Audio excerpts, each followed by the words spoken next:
Hello everyone, how are you doing? This is MD Tech here with another quick tutorial.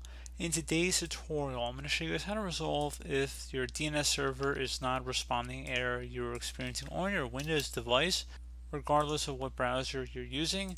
If you come across this error message in today's tutorial, I'm going to show you guys how to hopefully resolve it without too much of a hassle here.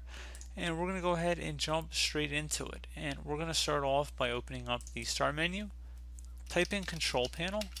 Best match should go back with Control Panel. Go ahead and just left click on that. Set your view by to large icons and then select Network and Sharing Center.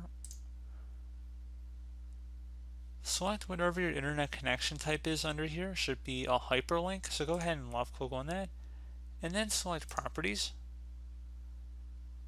Select Internet Protocol version 4 and in parentheses TCP/IPv4 and then select Properties.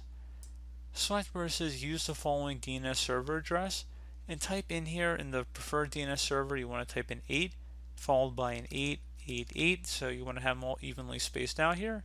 And then for the alternate DNS server you want to do 8.8.4.4 and then select OK. Once that's done you can close out of here. With just restarting your computer, relaunch your browser, and that should hopefully have been able to resolve your problem. So as always, thank you guys for watching this brief tutorial. I do hope I was able to help you out, and I do look forward to catching you all in the next tutorial. Goodbye.